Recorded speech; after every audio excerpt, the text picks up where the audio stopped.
My name is Cássia. I'm a teacher at Faculdade de Cultura Inglesa, and today I'm here to talk to you guys about what lessons the dynamic model of bilingual education can teach us. Welcome. I hope you guys enjoy. I know I cannot see you in the camera, but we can interact via the chat box. So would you mind telling me in the chat box, where are you from? Where are you watching me from? That would be lovely if you could tell me. So I have someone from Minas. Hi, Luis. Brasília, Leme, São Paulo. Lovely. All right. Porto Alegre, lots of different places. All right, so while you tell me where you're from, I'm going to quickly introduce myself. So as I told you, I'm a teacher at Faculdade de Cultura Inglesa. I've been a teacher now, an English teacher for almost 15 years. Out of those 15 years, I've been in Cultura Inglesa for 14 years. Wow, I have someone from Ecuador. Hello, Marjorie. That's very nice. I hope you enjoyed the talk. Um, since 2017, I've been teaching in the Faculdade de Cultura Inglesa, and something has always been a topic that interested me in terms of research, which is that nowadays in Brazil, we have been watching this for a while, but I would say in the last 5 years, this has become more um, it has become more frequent, which is the rise and the popularity of bilingual schools has been rising. Oh, hi Vivian, you're from Santo André. Me too. I'm talking from Santo André, which is near São Paulo, right? That's very cool. So we've been watching this rising popularity of bilingual schools, and as I'm sure, uh, I think all of you who are watching me, you are either English teachers or you're interested in bilingual education. I used to think about this a lot. What is this connection between being an English teacher and being a teacher in a bilingual school? Is it the same? Is it different? So this has been in the back of my mind for a long time. And then last year, I was motivated to pursue a PhD. So now I'm a PhD candidate at Mackenzie here in São Paulo. And I'm trying to research what is the ideal bilingual education teacher, right? So is it the same teaching English as a foreign language? Is it the same if you go and teach in a bilingual school? So that has been in the back of my mind. That is the topic of my research over there in Mackenzie. And this talk that I'm going to share with you has some findings from that research, which I started last year. All right, so I have a new question for you. Now that you told me where you are, I would like you to tell me a bit about your context. Do you teach English in a language institute? Do you teach English in a bilingual school? Or do you teach children? Do you teach adults? Can you tell me a bit about your context, please? All right, I have a private teacher. Cool. Um, so while you tell me about your contexts, I'm going to show you what's our agenda for today. So I'm going to very briefly define what is EFL, but that's going to be super fast. Then I'm going to show you a definition of bilingual education. We're going to be discussing the dynamic model of bilingual education, and then we're going to think about contact points between between EFL and bilingual education. All right, I can see that many of you teach private classes, but some of you also teach like language institutions or schools. All right, lovely.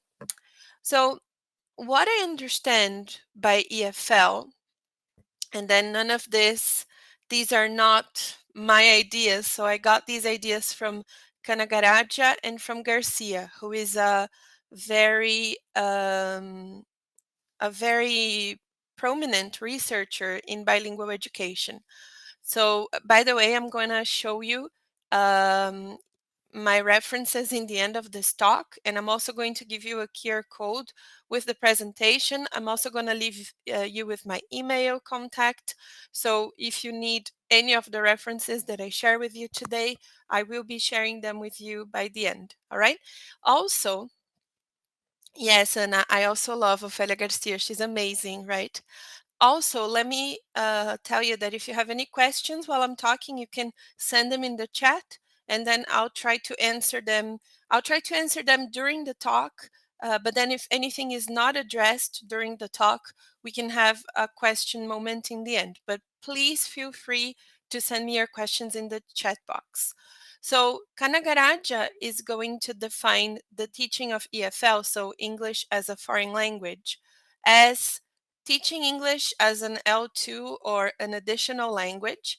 And that's when we teach the linguistic systems. So grammar, pronunciation, vocabulary, discourse, but also when we teach skills. So reading, writing, listening, and speaking. All English teachers have been through that, right?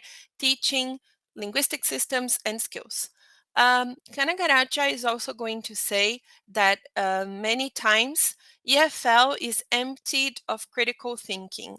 So back in the day when I was pursuing my Delta, we used to have discussions about this an acronym, PARSNIPs, which is everything that isn't in course books. So usually course books don't talk about politics, they don't talk about religion, they don't talk about isms like socialism or Marxism, they don't talk about pork, but pork being a metaphor for Islam, for example, or Judaism, religions where you don't eat pork. So usually EFL is not an area that is going to touch upon these polemic topics, right? Canagaraja says that. And Garcia is going to mention that very often EFL is built upon idealized monolingual practices. So it's a big discussion about native speakerism. Probably you guys have heard of that, but it's not so clear who is this native speaker that course books, for example, or courses, EFL courses, that they include, right? They include this idealized monolingual practice, this idealized native speaker. um, Very often they are going to include someone that uses RP, for example, received pronunciation, which, if I'm not mistaken, only about like less than 1% of the population in the UK actually uses RP. But most of our course books, if you listen carefully to the speakers, they are speaking in RP. So how realistic is for us to expose our students to that, right? Then a quick definition of what bilingual education is. So I got this from Kasdan and Snow. They're going to say that bilingual education is a simple label for a complex problem, because actually we can have two types of bilingual education. We can have education for learners that already speak in two languages. So we usually call that societal bilingualism. Societies in which people already speak two languages. So if you go to Wales, for example, people speak Welsh and English out in the street. The signs in the street are in Welsh and in English. There are other societies that are like that. So in that society, they're going to have bilingual education. And you have education of students that are studying one or more additional language. So this is the bilingual education that we have here in Brazil, because we're not a bilingual society, but we are pursuing English as an additional language. Garcia is also going to mention that bilingual education involves integration of language and content. So it's not about teaching language, only teaching the systems and the skills of the language, but using language as a means of instruction, right? So over there, we already have our first contact point between EFL and bilingual education, which is in the pedagogical dimension. So when we think about EFL, it's very common for us to use activities, or we use course books that have activities that look like this first vocabulary activity that you can see in the screen, which is really focused on um, collocations and phrases with make, take, and have. So students are supposed to complete those expressions with make, take, and have. And then in the second, so that, if I'm not mistaken, I got that from a text, from a textbook, and the level was, if I'm not mistaken, it was CAFR B2. And then the second exercise I got from CLIO material for children, and it was A1 CEFR level. So if you can see the second exercise, classifying living things. So we classify living things into different groups. To do this, we identify similarities and group similar things together. Look at the fact files to find out more about living things. So students here would have to classify between animals and plants, between what was living and what was not. So thinking about minerals, for example, those are non-living things, and plants are non-living things as well, and animals, well, plants are living things but not conscious. But the whole point here is that students would have to um, they would have to use language to describe these parts of their universe. So, for example, animals can move, plants can't move. So, we could teach some language, we could teach the modal verb can and can't to talk about ability. But instead of that being the whole point of the lesson, instead of us putting that in our lesson objective, like by the end of this lesson, students will be able to use can and can't to talk about ability, we could actually use. Yes, they are living things. It's in that part of the exercise. I just got a little part of the exercise. They would contrast it with minerals, with rocks, and they are non-living things. But what I mean is, here the whole topic of the lesson, or the heart of the lesson, is not teaching the difference between can and can't. The heart of the lesson is teaching the difference between living and non-living things. So the difference between minerals, plants, and animals. And in order for students to do that, for students to describe that or understand the difference between those things, they are going to need to use language. So I think that one first contact point between bilingual education and EFL is that in both areas, we have to think about how students are going to use language. Why are they going to use language? So we need to sort of walk away from that only teaching the grammar to students, but teaching how,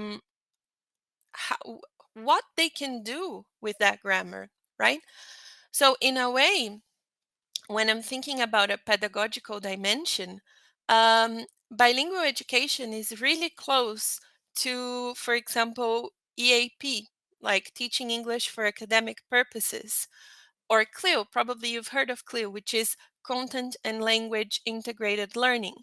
What I mean is the connection between EFL and bilingual education, and what bilingual education can teach EFL teachers, is that EFL teachers, and I include myself in that because I am also an EFL teacher, not only a researcher in bilingual education, is that we should think carefully how people in a certain area use language, and how we can help our learners use language in a way that is realistic. So, for example, if I'm going to be teaching my preschoolers, my young learners, if I'm going to teach my children a lesson where I want them to describe what a plant looks like. And I'm going to do that by conducting an experiment with them. Like they're going to maybe plant a little seed in a cotton ball, and they're going to observe that seed, and they're going to check which conditions the plant needs in order to grow. They will need some language to describe that experiment. And part of our job as EFL teachers is to give them language that is, of course, appropriate for their level, but also appropriate for their age, instead of just teaching them vocabulary like, these are the parts of a plant. So you say leaves, stem, roots, whatever. No, we should help them understand how we can use that language in order to describe a simple scientific experiment. So I have this example for you. This is a CLIL course book it's used in the US. And what is interesting is that this is a course book for a society that is bilingual. So in California, the public educational system is bilingual in English and Spanish. And they have some great ideas here that we could use in our EFL classes. For example, they teach a lot of academic skills. So, because they know that many of the students there in California don't have English as their first language, they teach strategies, they teach reading strategies that we would teach to our EFL students, to their students who are bilingual and don't have English as their first language. So as you can see here, this is something like there's a text, and they are teaching students how to read an academic text, like main ideas are the most important ideas in a paragraph, a lesson, or a chapter. Supporting ideas are facts or examples that explain the main idea. Understanding the main idea allows you to grasp the whole picture. So, to me, this is very similar to what we do when we are teaching the reading skill. So, we are teaching, we're first allowing students to do a reading for gist, and then reading for specific information, right? So, bilingual education is all about teaching the academic skills that students need to deal with the text. EFL teachers do that a lot. So I consider that another contact point. All right. Another thing that I think it's interesting in this bilingual material is that they are going to naturally use the language. So, for example, over there you have something that I underlined for you. This particular chapter was about erosion, and then there's this sentence there: the wearing away of soil and rock is called erosion. So in this course book, they're going to call the students' attention not only for the topic of erosion, but how in scientific language we use verb to be to define something, and how we use, in this case here, um, passive voice, right? So the wearing away of soil is called blah, blah, blah. There's a lot of that. We can find lots of structures like that throughout the text. So bilingual education is also about teaching students to recognize patterns in texts that are frequent, which I feel is something that EFL teachers can benefit from as well. So, for example, if you're teaching your students about, yes, I can definitely show the CLIL book in the end again. I actually can show it right now. This is the CLIL book. This book is amazing. I really recommend it. But I hope you got the reference, Adriana, and I can show it again in the end, and I'll show you all the slides so you can go back and get the reference of the book as well.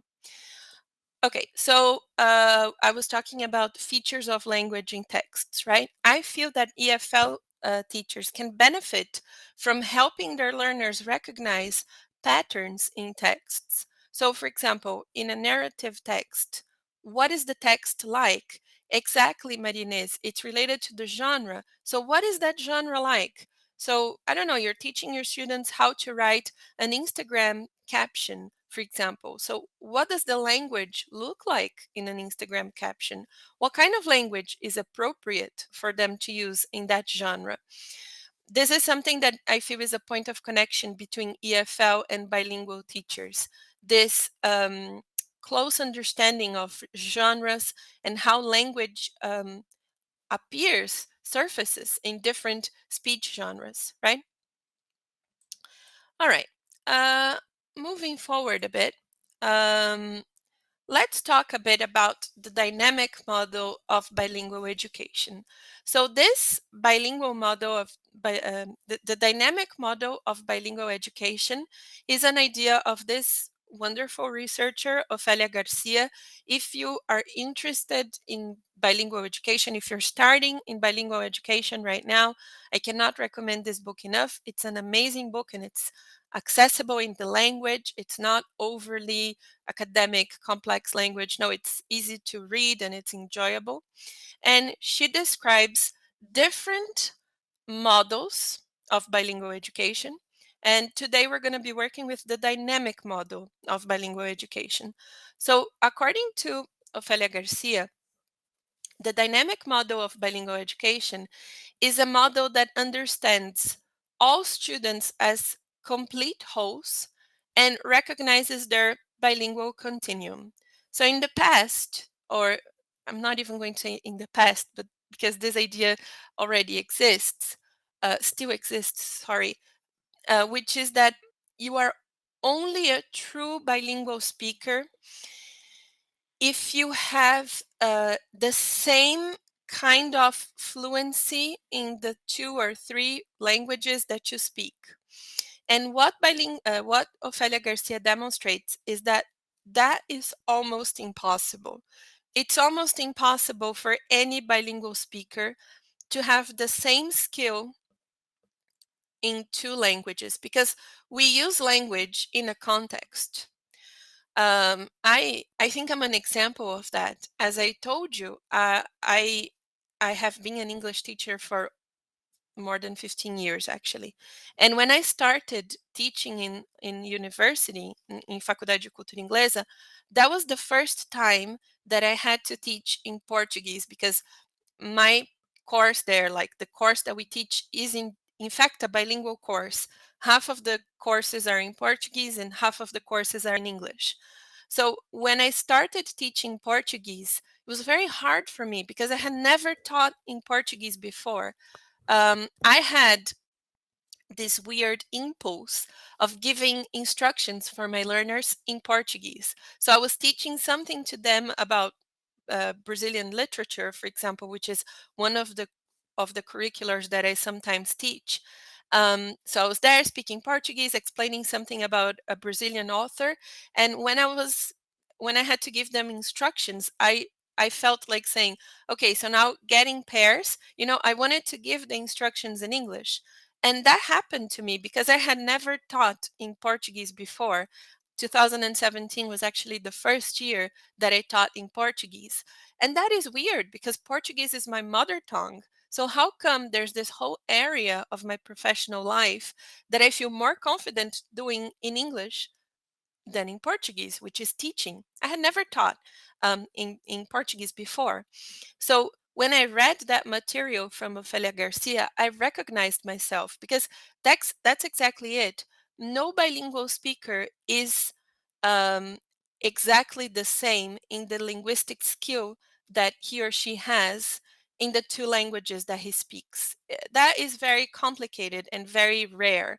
We usually have some skills in one language and different skills in the other language that we speak. I'm sure that everyone who is listening to me, um, you feel more confident, for example, speaking in public in one of the languages that you speak, or you feel more confident explaining um, explaining grammar in one of the languages that you speak. So she says that we have to stop thinking about um, bilingual students as incomplete wholes. They are complete wholes, but they are in a bilingual continuum.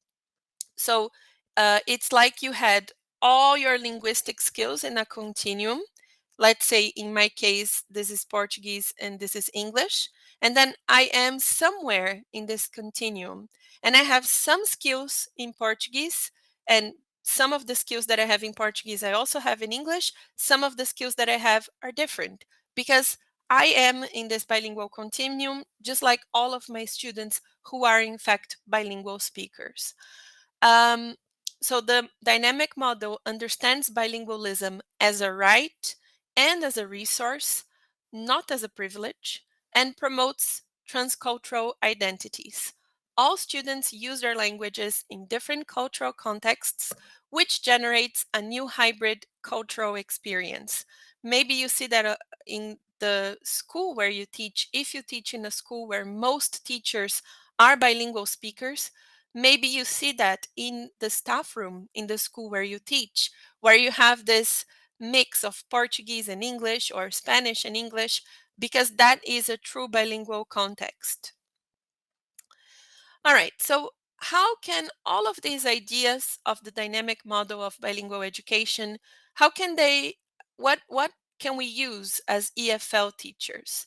So the first is the critical dimension of teaching an additional language that we can acquire from understanding a bit more of the dynamic model. Maybe you have heard of this author, Cashrew. So Cashrew created this theory of three circles. So he would say that there's an inner circle of countries that speak English, and this is the norm providing countries. These are the norm providing countries. So USA, UK, the countries that have English as their main language, first language. Most of the people in these countries speak English. You have the outer circle, which is the norm developing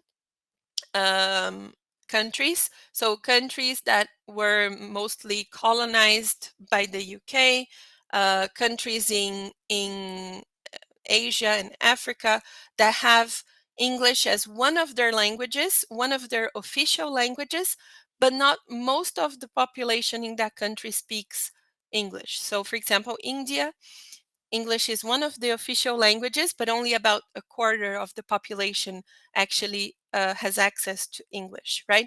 But English is an official language. And you have the expanding circle, which is countries in which English has a special role in society. Back in 85, Cashrew considered only a few countries in the expanding circle, like China, Russia, and Brazil. But to be honest, I would say that nowadays, most countries in the world have some kind of public policy of teaching English as the official foreign language in schools. Like in Brazil. In Brazil, now it's a law. You have to teach English as a foreign language. You cannot teach any other language. You have to teach English. If you want to teach another foreign language, it has to be in addition to English. So how can we say that we are norm dependent if there's a law in our country that obliges all school children to learn English? How can it be that we're norm dependent if English is a global language? So it's it's the language of the world, not the language of Americans and British people. It's everyone's language. So it's my language as well. I think that having that critical awareness can help us understand what is the role of English in our societies, right? I have this very cool tweet that I love, which is a tweet by Daily Mirror saying Princess Charlotte already speaks two languages at just 2 years old. And then someone posted in their Twitter saying, so do most children of immigrants, but I guess it's less impressive when they're poor. So I think this shows that many people still consider bilingualism as a privilege and not a resource or a right. And I feel that we as English teachers and professionals that work with language, we need to move towards that idea of English being a right and not a privilege. I understand that we have a long way to go. So, for example, I got this from the school where my kid studies, and as you can see, they're comparing the bilingual program that they have to a boarding pass. So still associating learning English to leaving Brazil. You only need English to travel abroad, and that's not true. If English is a global language, if 80% of the information on the internet is in English, you don't have to go anywhere to have a right to study English, right?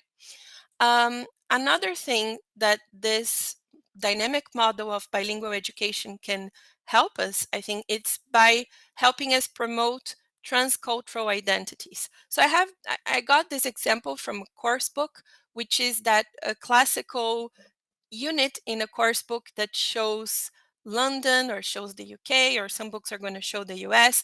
And I think that's absolutely fine. I think that the role of our materials and the role of our classes is to show our students that the world is huge. But why do we only show them UK and the US? We should show them the world, right? Not only countries that have English as an official language and as a first language, let's say, because chances are our students, they are learning English to speak to someone from China, not to someone from the UK, right?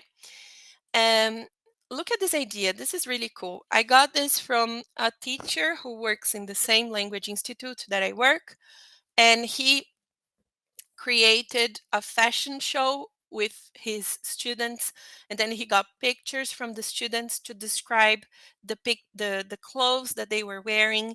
And he said that he created this fashion show because some of the words that were in his course book for clothes to teach the children were like scarves or mittens. And this particular teacher, as you can see, he is from Rio de Janeiro. So Rio de Janeiro, if you live in Rio de Janeiro, when are you going to wear a mitten, which is a glove, right? It's 35 degrees most of the year, so you don't need mittens. You can teach your students to say mittens because they might need them sometime, but it's also important if you live in Rio to know how to say flip-flops, which is what this teacher wanted to achieve. How can students describe their own reality, their own clothes, uh, when using English, right?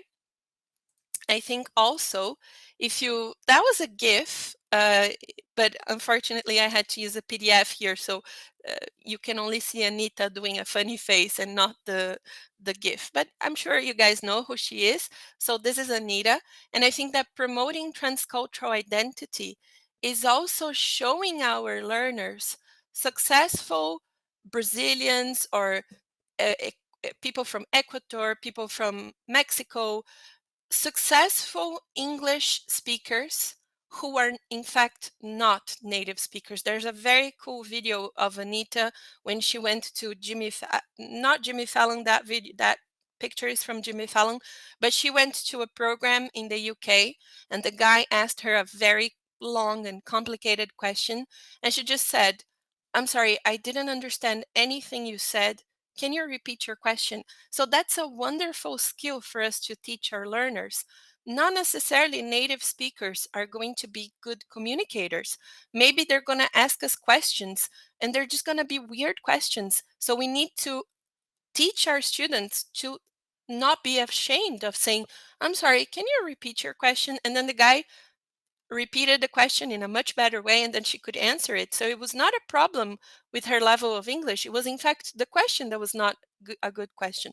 So I feel that promoting transcultural identities is showing successful speakers of English from all nationalities, not only American or British people, right? I feel that this is the point that I wanted to make today. Here are some of the references that I used in this part of my research. It's too small, I know.